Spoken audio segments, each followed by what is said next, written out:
যা বলছি যা যা যা এখানে। আরে এটা তো আমার মা এত বছর পরে, তাও আবার আমার অফিসে।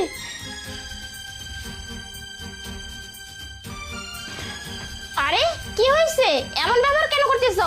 ওনার বয়সটা তো দেখো, কি হয়েছে? আরে ম্যাডাম আর বলেন না, এই ছোট লোকটাকে কাজে নিয়েছি আজকে 2 দিন হচ্ছে, আপনার সাথে মানে পরিচয় হয়নি। কাজে নিয়েছি, পানি আনতে বলতেছি, পানি আনার নামে খবর নাই। আমার ডেস্কে কাজ করতে করতে ওখান থেকে 500 টাকা নাই, ও দাও।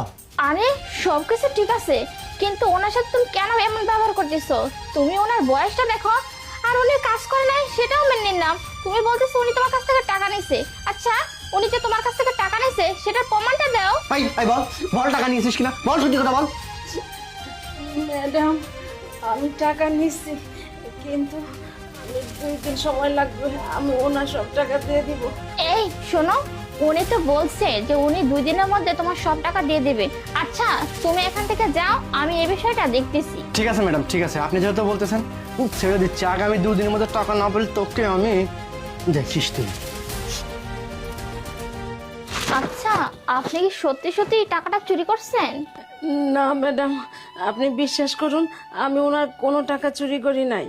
ম্যাডাম, আমি ওনার ডেস্কে কাজ করতে লাগছিলাম, কিন্তু হঠাৎ করে উনি এসে বলতেছে ওনার নাকি ডেস্কে 500 টাকা ছিল। কিন্তু ম্যাডাম আপনি বিশ্বাস করুন, আমি না ওইখানে কোনো টাকা পয়সা দেখি নাই।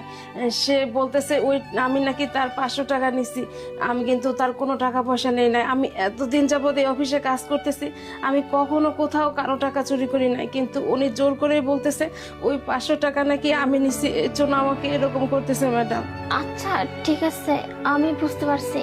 আচ্ছা, আপনি যে এই বয়সে কাজ করেন, আপনার কি ছেলে মেয়ে কেউই নেই?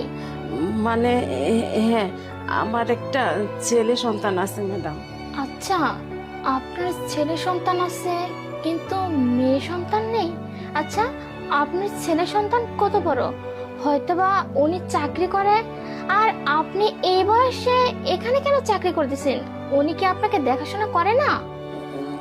মানে আমার শুধু ছেলে সন্তান না, আমার একটা মেয়ে সন্তানও ছিল, কিন্তু ওই মেয়েটা একদম ছোট থাকতে মারা যায়। আর এই ছেলে সন্তানকে আমি অনেক কষ্ট করে মানুষ করছি। এখন সে ভালো চাকরি করে, বিয়ে করছে, কিন্তু আমার দুঃখের কপাল, ওর কাছে আমার কোনো জায়গা নেই।